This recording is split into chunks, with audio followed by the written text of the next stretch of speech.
In the sweltering heat of an Accra morning, where the sun beats down mercilessly on corrugated iron roofs and dusty streets pulse with the rhythm of survival, a small boy counts coins in his palm. His fingers, already weathered beyond his 5 years, sort through the scattered cedis with the precision of someone who has learned that every pesewa matters. The money represents more than currency. It represents another day of life, another chance to push forward when the world has already taken everything else away. This is not a story that begins with privilege or preparation. It begins with loss so profound that it reshapes the very foundation of what childhood should mean. When malaria swept through their modest home like an invisible storm, it claimed both his mother and father within weeks of each other, leaving behind only silence where laughter once echoed and emptiness where love once flourished. At an age when most children are learning to tie their shoes, this boy was learning to navigate a world that had suddenly become as vast and unforgiving as the Atlantic Ocean itself. The streets of Accra became his new home, not by choice, but by necessity. The extended family members who might have offered shelter were struggling with their own survival, their own battles against poverty that left little room for one more mouth to feed. In a society where community traditionally catches those who fall, sometimes the safety net itself is stretched too thin to hold, and so he found himself among the countless children who call the pavement their bed and the sky their ceiling, learning lessons that no classroom could ever teach. His days began before dawn, when the city was still draped in the gentle darkness that precedes the harsh reality of daylight. Armed with a worn plastic bucket filled with soapy water and a rag that had seen better days, he would position himself at one of the busy intersections, where cars paused long enough for their windshields to be cleaned. The technique was something he learned through observation and trial, watching older street children perform the delicate dance of approaching vehicles without startling drivers, working quickly enough to finish before the light changed, and collecting payment with a smile that masked the deeper hunger beneath. But washing cars was only one stream in the river of hustle that kept him alive. During the hottest parts of the day, when the Ghanaian sun turned the asphalt into a furnace, he would weave through traffic carrying cold sachets of water, calling out to drivers and passengers who sought relief from the heat. His voice, still carrying the higher pitch of childhood, would rise above the honking horns and rumbling engines, advertising his wares with an enthusiasm that belied his circumstances. Each sale was a small victory, each coin earned through his own ingenuity and determination. The nights were perhaps the most challenging part of his new reality. While other children his age were being tucked into beds with stories and songs, he would find whatever shelter he could under shop awnings or in the corners of public buildings where security guards might show mercy to a child trying to stay safe. Sleep came in fragments, interrupted by the sounds of a city that never truly rests and the constant awareness that vulnerability was his most dangerous companion. Yet even in these harsh circumstances, something remarkable was taking shape. The same intelligence that would later transform his life was already evident in the way he approached survival. He learned to read the rhythms of the city, understanding which corners yielded the most customers, which times of day offered the best opportunities, and how to stretch a handful of coins into enough food to sustain him for another day. He developed an intuitive understanding of human nature, recognizing the drivers who might be generous, the pedestrians who might spare a few pesewas, and the merchants who might trade a meal for a small service. The boy also discovered that education existed everywhere, even on the streets. He would linger near school buildings during break times, listening to lessons that drifted through open windows, picking up fragments of knowledge that he stored away like precious treasures. Mathematics became real through counting coins and calculating profits. Geography came alive through navigating the sprawling neighborhoods of Accra. Social studies manifested in understanding the complex dynamics between different groups of street children, vendors, and authorities. His resilience was forged not through philosophy or inspiration, but through the daily necessity of waking up and choosing to continue when continuing felt impossible. Each morning that he opened his eyes and reached for his bucket and rag was an act of defiance against circumstances that could have easily crushed his spirit. Each smile he managed to maintain while approaching potential customers was a declaration that his humanity remained intact despite everything he had lost. The other street children became his informal family, sharing not only the dangers and hardships of their situation, but also the small joys that could still be found. They taught each other survival techniques, watched out for one another when authorities grew hostile, and created their own sense of community in a world that often treated them as invisible. In their laughter during rare moments of play, in their willingness to share a meal when one among them had been particularly successful, the bonds of brotherhood formed that would influence his understanding of loyalty and compassion for the rest of his life. What sustained him through these darkest months was not hope in the traditional sense, but something more fundamental, an unshakable belief that his current situation was not his permanent destination. Perhaps this certainty came from memories of his parents, who had spoken to him about education and opportunity, even in their humble circumstances. Perhaps it arose from an innate understanding that his mind was sharp enough to cut through any barrier if given the proper tools. Or perhaps it was simply the stubborn refusal of a child's spirit to accept that this was all life had to offer. As the seasons changed, and his small frame grew stronger from the constant physical demands of street life, his reputation among regular customers began to shift from pity to respect.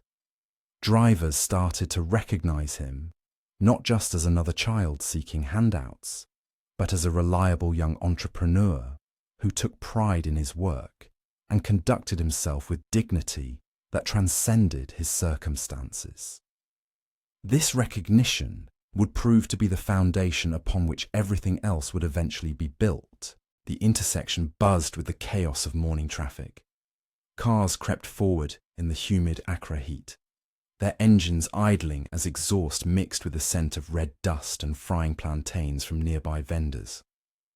Among the maze of vehicles, a small figure darted between bumpers and mirrors, clutching a worn cloth in one hand and a plastic bottle of soapy water in the other. At 12 years old, he had already mastered the art of survival. His movements were precise, economical. Approach from the passenger's side, make eye contact with the driver, smile despite everything, and work with the desperate efficiency of someone who knew that each coin meant the difference between eating and going hungry another night. The streets had taught him to read faces quickly, to distinguish between those who might spare a seedy and those who would wave him away with irritation. But this morning was different. As he squeegeed the windshield of a dusty sedan, he noticed the driver watching him with unusual attention. The man was clearly foreign, his pale skin already flushed pink from the African sun, his pressed shirt somehow still crisp despite the humidity. Most tourists fumbled for small bills and looked uncomfortable, eager to roll up their windows and continue their guided tours of the city. This one was different. His eyes held curiosity rather than pity, interest rather than dismissal. The boy finished cleaning the windshield with practiced strokes, expecting the usual hurried payment and departure. Instead, the man rolled down his window fully and spoke in careful, measured English. His accent was unfamiliar, European but not British, like the few English phrases the boy had picked up from other street children. "You speak English?" the man asked gently. The boy nodded, though his vocabulary was limited to the essential phrases needed for his work. "Clean car, sir, very clean. Good price." He had learned these words through necessity, absorbing them from overheard conversations and the patient corrections of an elderly woman who ran a small shop nearby and sometimes let him sleep under her awning during the worst of the rainy season. But the stranger seemed to sense something more. "What is your name?" he asked, his tone patient and genuinely interested. The boy hesitated.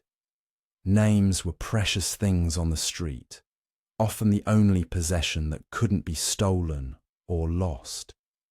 But something about this man's demeanor, the way he leaned forward slightly as if the answer truly mattered, prompted an honest response. As they talked, the boy's intelligence became impossible to ignore. Despite his limited formal vocabulary, he answered questions with a sharpness that impressed the visitor. When the man asked about numbers, the boy could calculate change in his head faster than most adults. When asked about the city, he demonstrated an intuitive understanding of its rhythms, its dangers, its hidden opportunities. He had absorbed lessons from the street that no classroom could teach, developed survival instincts that revealed a mind capable of far more than washing car windows. The conversation stretched longer than either had expected. Traffic began to move, cars honking impatiently behind them, but the man seemed oblivious to the growing chaos around them. He was studying the boy's face, watching how he processed questions, noting the quick intelligence behind eyes that had seen far too much for someone so young. There was something about this encounter that felt significant, though neither could have articulated exactly why. "Do you go to school?" the man asked, though he suspected he already knew the answer. The boy's expression shifted, revealing a flash of something that might have been longing before the practical mask returned. School was a luxury for children with families, with homes, with the stability to attend classes regularly, rather than spending every daylight hour searching for enough money to survive another night. The man introduced himself as Henrik, a businessman from Denmark who had come to Ghana for meetings, but found himself unexpectedly moved by what he was witnessing on the streets. He had children of his own back home, boys not much older than this one, and the contrast between their comfortable lives and this child's daily struggle struck him with unexpected force. But it wasn't pity that held his attention. It was recognition of something remarkable in this young person's character, a combination of resilience and intelligence that seemed almost too precious to be wasted. As the traffic finally began to move, and Henrik knew he had to continue to his appointment, he made a decision that would change both their lives forever. He reached into his pocket, but instead of pulling out coins for the window cleaning, he retrieved a business card and a pen. On the back, he wrote the address of his hotel. "Come find me tomorrow evening," he said, pressing both the card and a substantial tip into the boy's hands. "I want to talk to you about school." The words hung in the humid air between them as Henrik's car finally pulled away, leaving the boy standing at the intersection, clutching a piece of paper that might just represent the first real opportunity of his life. That night, as he settled into his usual sleeping spot beneath a concrete overpass, the boy studied the card by the light of a distant street lamp. He couldn't read all the words, but he understood the significance of what had happened. For the first time since his parents had died, someone had looked at him and seen not just another street child asking for handouts, but a person with potential. The encounter had lasted less than 15 minutes, but it would prove to be the pivot point around which his entire future would turn. The cold morning air in Manchester cut through his jacket like a blade, but Kwame barely felt it anymore. At 23, his hands had grown thick with calluses, his back permanently bent from carrying bricks and mortar across construction sites that stretched like concrete dreams across the English landscape.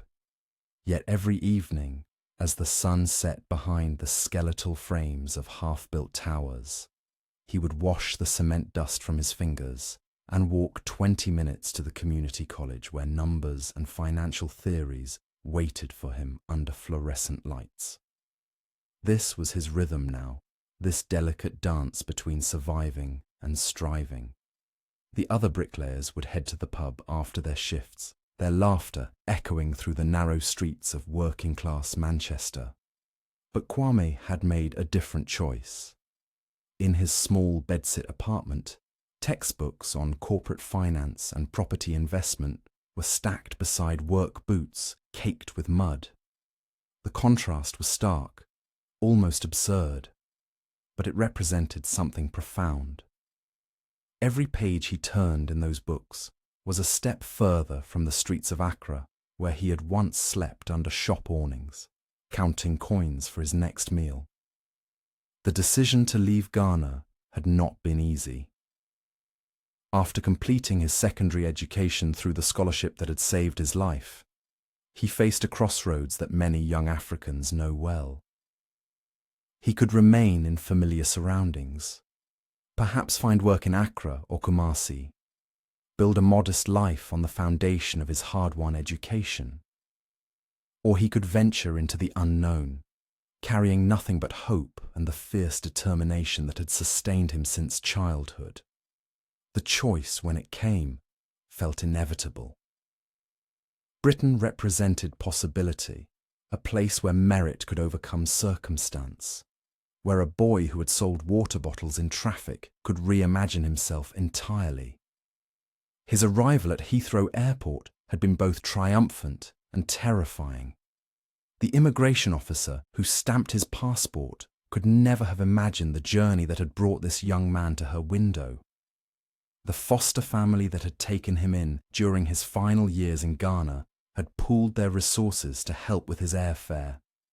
Their belief in him was a weight he carried gladly, but it was also pressure. Failure was not just personal disappointment. It was letting down everyone who had invested in his future. London overwhelmed him initially. The sheer scale of the city, the constant movement, the accents that took weeks to decipher properly. But within that chaos, he found opportunity. The construction industry was booming, and strong backs were always in demand. Within a month of arriving, he had secured work with a building company that specialised in residential developments across the Manchester area. The irony was not lost on him. Here he was, literally building the homes and offices of Britain's middle class, while dreaming of one day owning such properties himself. The work was brutally physical. Dawn would find him mixing mortar, hauling supplies, laying brick after brick in precise rows that would one day form someone's sanctuary. His colleagues were a mix of local men and immigrants like himself, each carrying their own stories of necessity and ambition. They taught him the rhythm of British construction, the unspoken rules of tea breaks and weekend overtime, the art of making a day's wages stretch toward tomorrow's possibilities. But it was the evenings that truly defined him during this period. While his body ached from the day's labour, his mind was hungry for something more. The local college offered night courses in business and finance, and Kwame enrolled with the determination of someone who understood that education was not just learning, but liberation. The classroom became his second workplace, equally demanding but infinitely more hopeful. His finance instructor, a retired banker named Margaret Thompson, noticed something special about the young man who sat in the front row every Tuesday and Thursday evening. While other students struggled to stay awake after their day jobs, Kwame was fully present, asking questions that revealed not just intelligence, but genuine curiosity about how money moved through the economy. He wanted to understand not just what happened, but why. How did property values fluctuate? What drove investment decisions?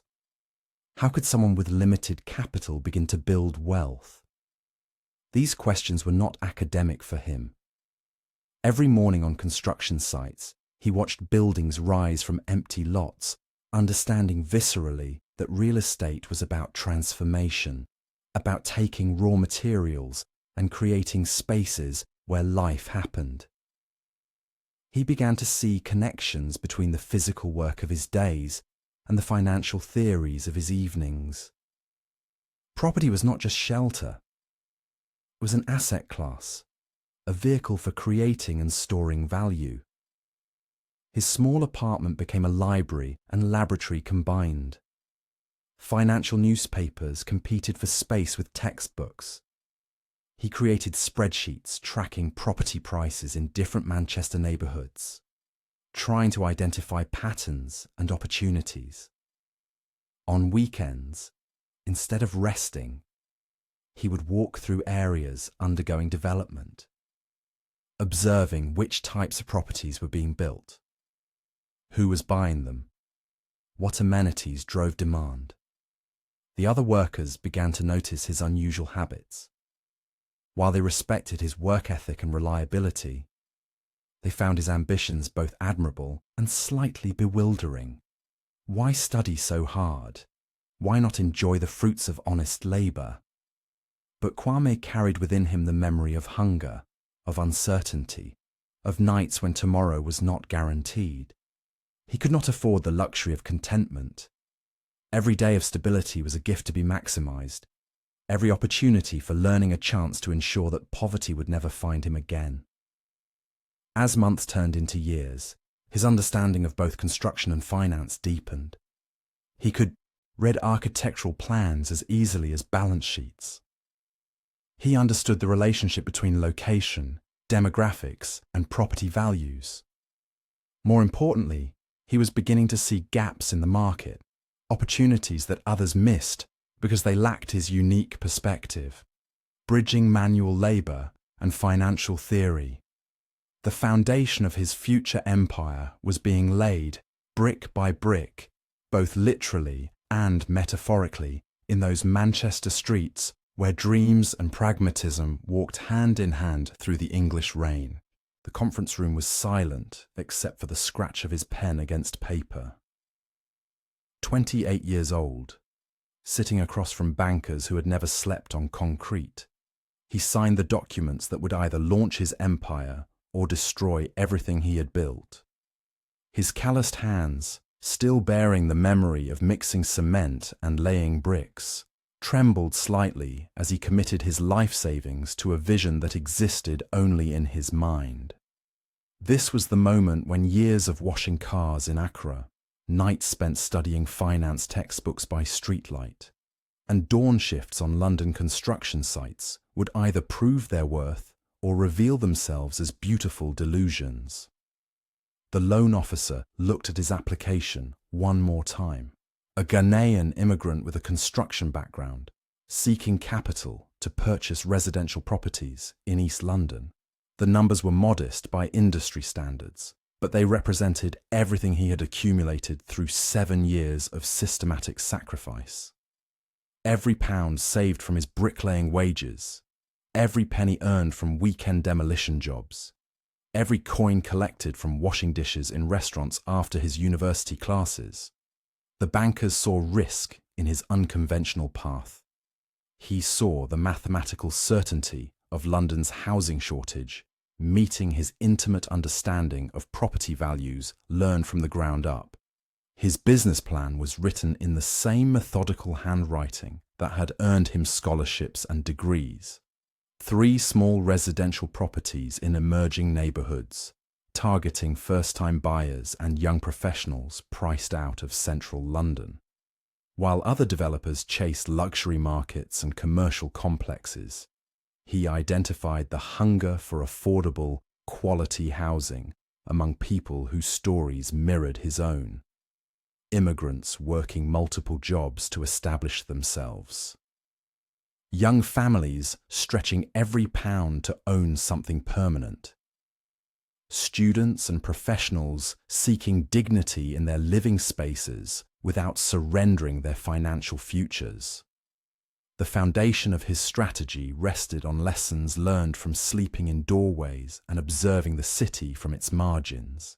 He knew which neighborhoods would transform before the estate agents recognized their potential. He understood the infrastructure patterns that predicted growth, having walked every street during his years as a laborer. While competitors relied on market reports and demographic studies, he possessed something more valuable: the intuitive knowledge of how working people move through urban spaces and what they need to build stable lives. His first acquisition was a narrow Victorian terrace house requiring complete renovation. The seller, eager to escape what others saw as a burden, accepted an offer that reflected the property's current condition rather than its potential. Standing in rooms with crumbling plaster and outdated electrical systems, he saw not problems, but opportunities to apply everything he had learned about construction, project management, and human psychology. The house would become his laboratory, testing ground, and proof of concept rolled into one. The work began at dawn and extended past midnight. Days were spent at his construction job, earning the steady income that paid his rent and living expenses. Evenings and weekends belonged to the renovation project that would determine his future. He stripped wallpaper, rewired circuits, replaced plumbing, and rebuilt rooms with the precision of someone whose dreams depended on every detail. His university education in finance guided the budgeting and timeline, while his years of manual labor provided the skills to execute the vision without expensive contractors. Friends questioned his sanity. Working 18-hour days to renovate a single property while maintaining full-time employment seemed like a path towards exhaustion rather than success. But he understood something they missed. Every hour of additional work was an investment in expertise that would compound across future properties. He was not just renovating a house. He was building the knowledge base and operational systems that would scale into an empire. The calluses on his hands were credentials no university could provide. The completed renovation exceeded even his ambitious expectations. Modern fixtures complemented original architectural details. Efficient layouts maximized every square foot of living space. Quality materials installed with craftsmanship created value that would endure decades of use. When the property sold within 3 weeks of listing, generating profit margins that impressed even skeptical observers, he knew his methodology was sound. The blueprint for sustainable growth was proven, documented, and ready for replication. Reinvestment happened immediately. Profits from the first sale, combined with additional savings and a second mortgage, funded the acquisition of 2 more properties. The process repeated with mechanical precision. Purchase undervalued homes in neighborhoods showing early signs of improvement. Renovate with meticulous attention to quality and efficiency. Sell to buyers seeking honest value in their most important financial decision. Each transaction generated capital for the next opportunity while building reputation among agents, contractors, and customers who recognized his commitment to excellence.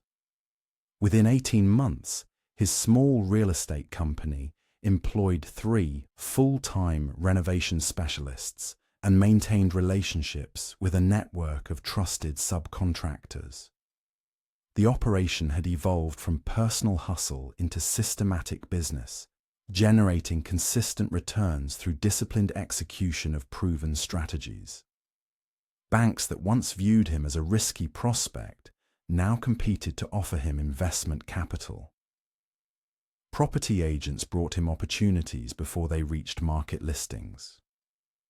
The foundation was solid, profitable, and positioned for exponential growth that would transform individual success into generational wealth. The gleaming towers of London's financial district stretched toward grey skies, their glass facades reflecting a world of commerce and ambition. In one of these towers, on the 40th floor, a man in his early 40s adjusts his tie as he prepares for another board meeting.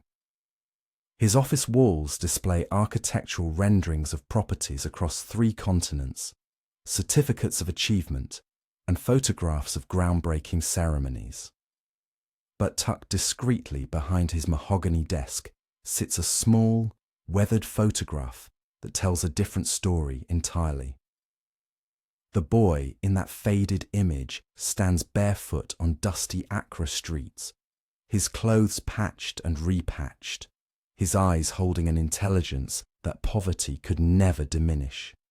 That boy would become the man who now commands a real estate empire worth over $2 billion.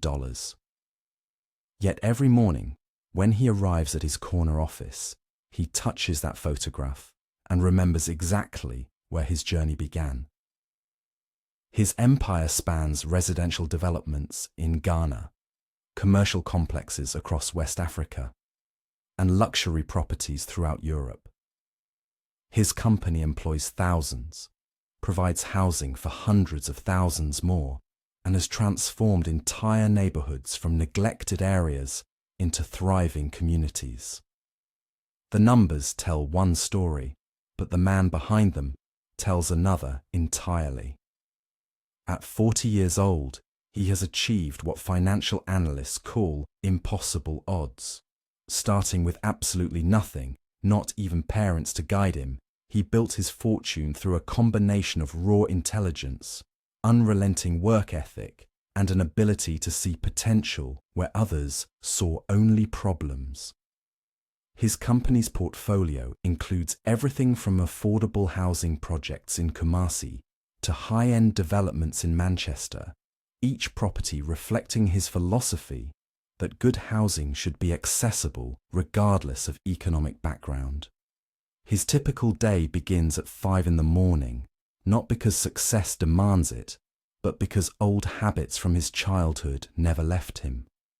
Those early morning hours, when the city still sleeps, remind him of dawn on Accra's streets, when he would begin his day washing cars before most people had awakened. The disciplines that kept him alive as a street child now drive an empire that reshapes skylines. In boardrooms filled with executives who attended prestigious universities, he speaks with quiet authority earned through experience rather than credentials. His decisions are informed not just by market analysis and financial projections, but by an understanding of what families need, what communities lack, and how development can either uplift or displace. This perspective, born from his own experience of having no place to call home, makes his developments different from typical real estate ventures. His success story has become legend in Ghana's business community, inspiring countless young entrepreneurs who see in him proof that backgrounds don't determine destinations. Yet he remains uncomfortable with celebrity, preferring to let his work speak for itself. When international business magazines profile him as one of Africa's most successful diaspora entrepreneurs, he redirects interviews toward his company's social impact rather than his personal journey. The empire he built operates on principles learned during his hardest years. Every project includes provisions for local hiring, skills training, and community development. His company's policy requires that 30% of new developments include affordable housing units, ensuring that success creates opportunities for others rather than simply concentrating wealth. These aren't charitable gestures, but business practices rooted in his understanding that sustainable success must benefit entire communities. His London headquarters employs people from dozens of countries, many of them immigrants like himself who found opportunities limited elsewhere. He believes talent exists everywhere, but opportunities don't, so his company actively recruits from non-traditional backgrounds. Former refugees, first-generation immigrants, and people who overcame significant obstacles make up a substantial portion of his workforce at every level. The boy who once counted coins on Accra streets now oversees financial decisions involving millions of dollars, but his relationship with money remains shaped by those early experiences. He lives comfortably but not extravagantly, drives a reliable car rather than a luxury vehicle, and maintains the same apartment he rented when his company first became profitable. Wealth, for him, represents security and the ability to create opportunities rather than symbols of status. His greatest pride lies not in the buildings that bear his company's name, but in the families who found homes through his developments, the young people employed by his projects, and the communities revitalized through his investments. Success, he learned, isn't measured only by what you accumulate, but by what you enable others to achieve.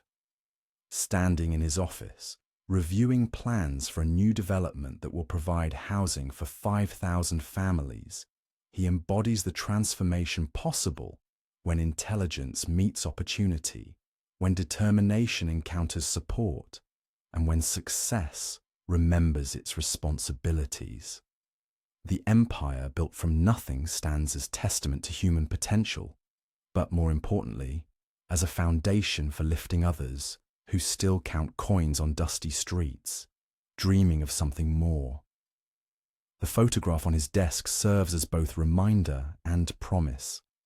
No matter how far success carries you, never forget where the journey began, and never stop creating paths for others to follow. At 40 years old, his empire represents more than wealth accumulated. It represents possibility multiplied, proving that the boy who had nothing could create everything, not just for himself, but for thousands of others seeking their own transformation from the streets to the stars.